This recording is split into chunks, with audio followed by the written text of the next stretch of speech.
Hey everyone, welcome back. With the explosion of interest and just straight up like getting involved of the population in general around psychedelics, particularly with microdosing, but also with higher doses and the kind of like excitement around this topic right now. There's also what I'm seeing are a lot of kind of like narrow limitations on the conversation. And so in today's video, I wanted to offer you a few different kind of views and ideas on how you might be able to use, or how we might be able to use in the future, psychedelics to improve people's lives in kind of a personal growth, personal development, spiritual development context that doesn't necessarily narrowly fit into a therapeutic concept or context rather. But it's just generally some novel approaches to how we could use psychedelics to transform lives and improve quality of life for people that aren't really talked about, aren't really discussed. And these are all things that I personally have experienced and am developing out myself as a hypnotherapist and as someone who coaches in this space. But I want to share them with you and just kind of give you a sense of possibility, a sense of hope, a sense of just opening your mind to some cool new ways we can use psychedelics to improve the quality of our own lives, help those around us, and hopefully, ideally, begin to start to help the world, en masse. I truly believe in my heart of hearts that the more mentally, spiritually, emotionally healthy people we have in the world, the more that kind of mindset ripples outward and the more relationships get better and cleaner and the more just overall the level of peace and happiness and well-being rises. So let's go ahead and talk about it a bit. And before we do, just quick reminder for those of you that might be new to the channel and this is the first time you're seeing me. Hello, my name is Dave. I'm a coach and a hypnotherapist, and this is kind of my area of interest, expertise, passion. It's something I've been involved in one form or another for over 2 decades now. I'm just super into psychedelics. I'm fascinated by them. I'm also really into helping people transform their lives. And my tool of choice, my area of training is hypnotherapy and neurolinguistic programming. So I'm kind of coming from a different background and a different kind of angle into the psychedelic, personal growth space than say someone who's in psychedelic therapy. So if that sounds like something you're interested in, if you're fascinated with this topic, if you want to learn more, if you want to understand just how to rewire your brain and how to change your life, then this is the channel for you, and I welcome you, and I'm honored to have you here. If you do like this video, please do consider, giving a thumbs up to let the YouTube algorithm know to share the video with other people so that it spreads nice and far and wide. If anything I say here really resonates or touches some part of you, or you have an interest or a question, please leave it in the comment section below. I'd love to start to build more of a sense of community around this work and this topic and start to connect more with you guys further. So thank you for the spiel. Let's go ahead and talk about the content. Hey everyone, welcome back.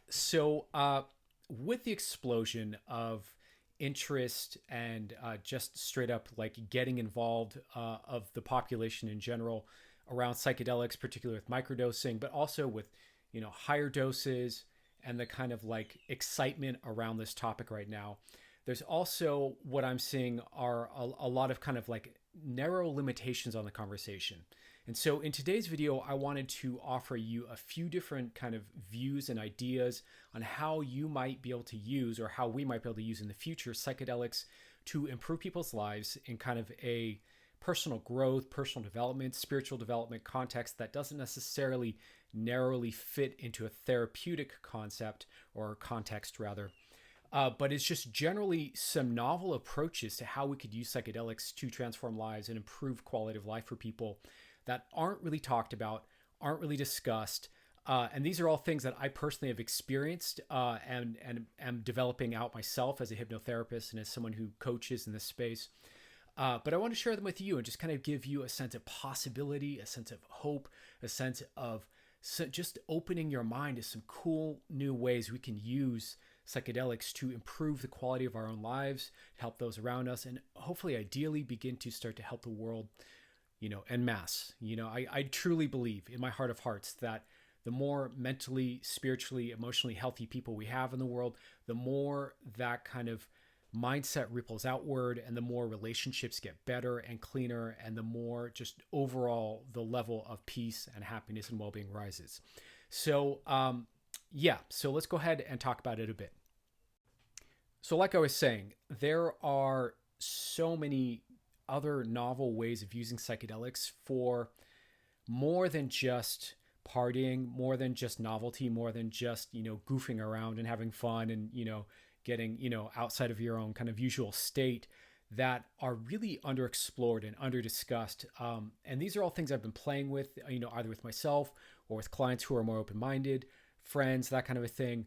And these really do, I think, offer major potential for personal growth, especially the personal development space combined with psychedelics. And I really see these as maybe an accelerated growth path for people who want that kind of thing in the future. So, so I'm just going to lay these out. I've got three for you today. And if you like these, I have three more I can share with you. But for today, let's just start with number one here. And number one would be combining microdosing and change work. So what do I mean when I say change work? Let me define that a bit for you because it's probably a jargony term that may not be real clear to you. But change work essentially would be something like hypnosis, NLP, EMDR, I think kind of qualifies as change work, EFT, something like that, where you are kind of actively going in and interrupting the neural circuitry that is kind of connected to the problem or the habit or the kind of behavior that we want to get rid of or shift out of, and then rewiring that through new conditioning, through new sets of what we would in NLP call anchors, and kind of really rewiring in the way you want to feel, the better state, the better behavior, the better mindset, whatever it is that is kind of the new optimized way of being. So change work is distinct from psychology in that it's much more about context and how the nervous system is operating instead of content of the narrative and the story you're experiencing. Change work is different in that it is much more about orientation towards shift and change instead of catharsis and really going into the past. A lot of times change work, especially in the context of coaching, is more about how do you want to feel moving forward. So it can be more future oriented or future based. And that's not to, again, not to poo poo or, play down the importance and the value of therapy in any way, just saying that it's slightly different. So yeah, so if you combine microdosing, particularly if you're looking at like the kind of microdose range where you really have that sense of openness in your being and that sense of kind of neuroplasticity and, internal freedom to kind of start a new behavior or change. This is something you see a lot with people who are microdosing is that they'll report that new habits become so much easier to form, bad habits become so much easier to break, right? But people are generally doing this willy-nilly. They're kind of generally doing this in an unstructured, undirected, kind of broad scattershot kind of way. Oh, I know I should eat less junk food, go to sleep at an earlier hour, limit my, whatever, social media exposure, whatever the healthy habits are. So with change work, this is kind of how I started this channel was I was playing around with self-hypnosis with microdosing. And I was dealing with, kind of a moderate amount of social anxiety.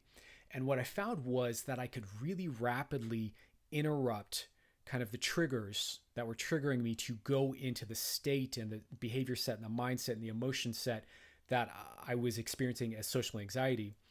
And I could rapidly interrupt those when I was microdosing because there was more of that fluidity. There was kind of a little distance. There's a little kind of spaciousness from the trigger enough to be able to notice it, get a handle on it. And then being that I'm trained in hypnotherapy, I knew how to kind of interrupt that and rewire it. And what I found is it only took really a couple, sessions, but I would say, in my experience, I've done this with a couple behaviors of mine. I would say over 3 or 4 sessions, you could rapidly unwire something and then rewire in the behavior you want to experience. And I think that this, moving forward could be a huge area of personal development because microdosing generally is, less prone to the problems of high dose psychedelics in terms of, people having bad trips or stressful experiences, or people who, might have latent, issues that get exacerbated by psychedelics are less prone to have those issues with microdosing. It's not to say it's totally safe. We don't know. There's still a lot of data that isn't collected, and I'm not necessarily advocating that you just do it without any prep work or without any, acknowledgement of the risk to you. But for those that are microdosing and who are involved in this and feel good about it and feel safe about it, I do think that, combining that with some sort of a change work protocol really could create these targeted interventions that could really rapidly improve someone's life in a particular kind of area. So that would be point number one. And again, I can speak from personal experience on all of these. That really was a huge kind of eye opener in terms of possibility for me. Second one is interesting. So the second one is using psychedelics to integrate, a healing or a contemplation or a learning that you've done. So, a lot of times right now, when we're talking about psychedelic therapy and how it's handled, from what I can tell from the studies I've done, it looks like a lot of that is therapy up front, kind of in preparation for the session. And then there's kind of the session's done and there's kind of some therapeutic intervention, but it's kind of, general and soft that's done during the session. And then there's some integration work after the fact. Now, what's interesting is that what's presumed in that model is typically that a lot of the change happens during the psychedelic session. What I think is really interesting, though, and that I've noticed, I've experienced, and other friends of mine have too, and maybe you have if you've ever taken a psychedelic and had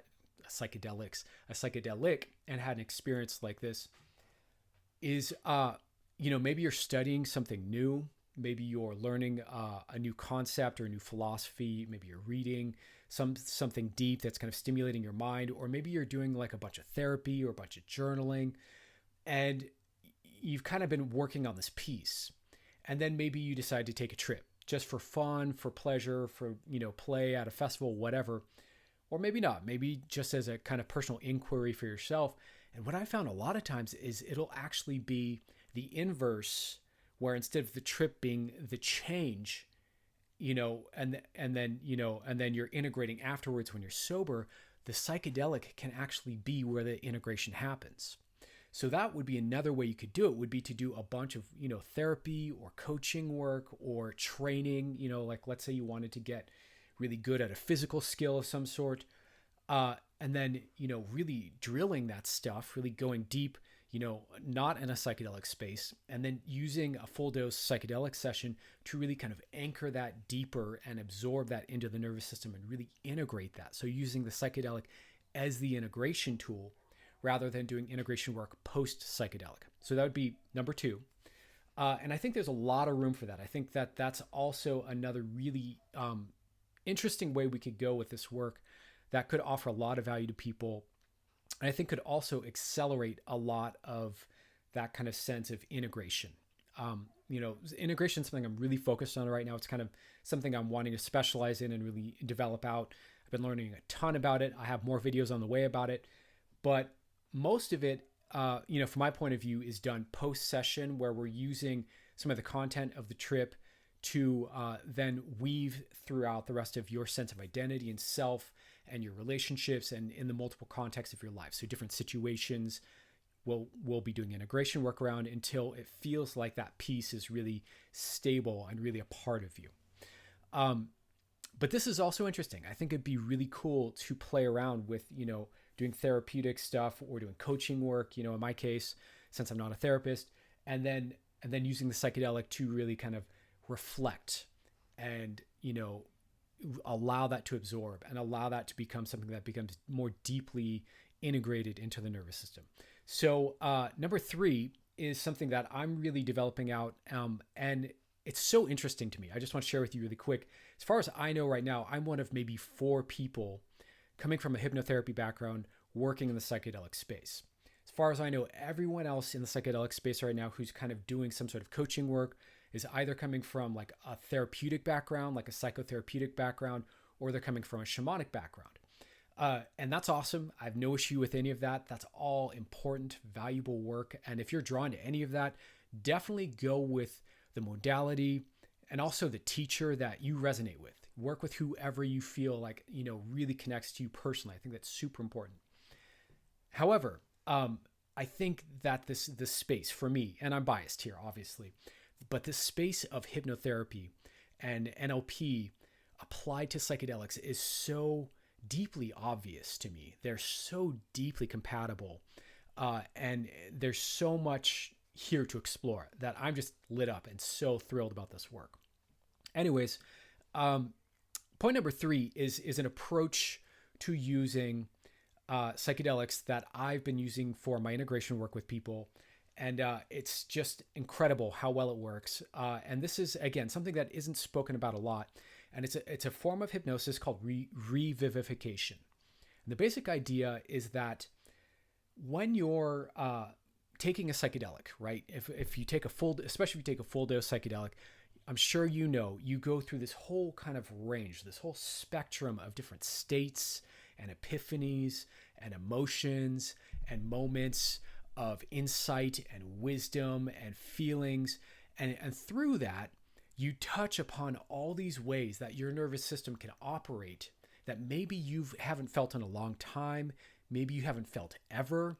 Maybe it's a whole new way of being that your nervous system tried on for a little while, or a whole new view that really shifted the way you felt in your body and the way you felt in your mind, right? This is super common. And I think that spectrum of new states creates like a palette, of different things that the nervous system knows how to feel now, that generally we aren't tapping into in our day-to-day life. So the work that I do, the way the metaphor I use is that if you've really had a good psychedelic experience of any sort, you probably have a whole palette of new states and emotions to pull from that you're not pulling from. And it's kind of almost like being, a millionaire, but not knowing how to access the money in your bank, right? So what I do with revivification is I help people to, through hypnosis, start to relax the default mode network that's kind of blocking them from accessing those states a bit, start to soften that, go deep, and start to open up and remember these states, right? And if you can remember one of those mindsets or one of those states or one of those messages or teachings, and then you can really amplify that, then we can go ahead and recondition that into the nervous system, back into the conscious minds, out of the unconscious, into the conscious, and help you kind of plug that into your being in multiple contexts of your life so that you can bring that energy, that vibe, that medicine, that way of being. If it's something better that you like and you feel like benefits you, we can really plug that in to all these different areas of your life, all these different moments, like in my case, what are all the different, so if I found like the right mind state for myself, right? I found something I love, like maybe feeling really just completely relaxed in my own skin, for example, obviously I could apply that in the scenarios where I was feeling social anxiety. But what are all the other, scenarios I go through in a day or in a week or in a month where that might be useful, right? What are all the different contexts that we move through in life where maybe some of these states or these mindsets or these ways of being could be profoundly valuable if we were able to call on them and feel them more? The basic idea being basically that we can pull more out of the psychedelic state and bring more of that into our day-to-day life and really weave that through our being so that it's an automatic way that we're operating. So obviously I'm passionate about this. I could talk and talk and talk about this. Another way to think about it really quick, just one more metaphor for you, and then I'll kind of wrap up the video here. Another way to think about it would be in the work that I do, the way that they teach it is that we have problem states and we have resource states, in terms of, if, for example, anxiety, right? So anxiety would be a problem state. Generally speaking, when a person is feeling anxious, they feel cut off from all the other, positive ways of being, all the, the confidence or the ease or the comfort or the calm or, the sense of humor and lightness or the sense of strength and, resilience or the wit or the intelligence or the cleverness that might in some way make it easier to deal with the stressful situations in life that are causing the anxiety in the first place. So maybe there's an outside problem. Typical, unresourceful problem state might be anxiety, but then you have resource states that you touch upon, right? Again, it might be confidence, might be, peace, might be, centeredness, might be, lightheartedness, whatever it is for you. Now, what we can do, typically what we do in NLP and hypnosis is we discover what the problem state is, discover what maybe a resource state is, and then connect the resource to the problem. And then you do that enough times. And anytime you're in the problem situation, instead of falling into that problem state of maybe anxiety, you just feel the resource. So instead of feeling overwhelmed, you just feel at peace. Instead of feeling social anxiety in my case, maybe you just feel comfort in your skin, and it just becomes natural and more natural. So I love this work because it's so obvious to me that, even one psychedelic trip, one good one, creates for people this huge amount of possibility in terms of different resource states that you can now pull from and plug into the problem areas of your life. So again, that's not a typical model of how psychedelic therapy is done right now. And as far as psychedelic coaching goes, I don't know of any coaches working in that way at that level. Most of the psychedelic coaches I know coach differently than that. So I want to kind of put that out there for you because I think all three of these kind of modes and approaches, and I'll recap them in just a moment here, offer us really interesting ways to accelerate our own personal growth, our own personal healing, and our own personal transformation work, so we can really level up, not at the level of effort and trying to level up in your life, but at the unconscious level of deeply healing and reorienting the nervous system to work the way we want it to work now. So just to recap for you really quick here. So those three are, the first one I said was microdosing plus change work, which I think is super cool. I've been really loving the results I've been getting from that and that I've been seeing with other people. The second would be using psychedelics as the integration tool rather than doing the integration work after the psychedelic experience. The third one would be, you could call it revivification. You could call it using hypnotherapy or hypnosis to, conjure up and bring back through these resource states that we experience and plug them into the problem areas of our life so that we can start to rewire our brain around these areas where we've had these habitual patterns that don't seem to work in terms of emotions, states, mindsets, ways of being. So those are the three states that I don't see anyone out there talking about right now that are all immediately available. If you decide to work with me, shameless plug, just kidding. These are all areas that I think could be developed further in the psychedelic, kind of coaching and therapy community that offer a lot of potential for, rapid healing, rapid growth, rapid transformation, rapid improvement of your life circumstances. So I hope that leaves you a little bit inspired, a little bit fascinated, a little bit curious. If you'd like to know more, feel free to reach out to me, get in touch if you need any sort of integration work done. Again, this is an area I'm really focused on right now, so hit me up about that. If you are someone who, just has some questions, whatever, please contact me. You can DM me, and I'll leave my email address below so you can email me directly there, or you can go to my website and, contact me that way, whatever works for you. But just want to leave this message with you. Hope you're doing well, and sending you big love out there. It's an amazing, wild, weird time in the world right now. Certainly we need all the support we can get. We need all the community we can get. And again, if you got something out of this video, feel free to let me know. Why don't you comment down below which of these three really kind of sparks your interest, if any of them do. And let me know what you would like to use psychedelics to improve in your life. What do you feel like psychedelics would be a good match for transforming in your life? And then, if you dug this kind of thing, please consider subscribing to the channel. I have a lot more of this content coming your way. And do me a favor if you like this, if you felt like this was valuable, and again, thumbs up the video so the algorithm knows this is good content to share to other people. Anyways, that's it for now. I'm probably going to bang out one more video for you guys this weekend, and I'll catch you next week. Hope you're doing well. Much love and all the best to you.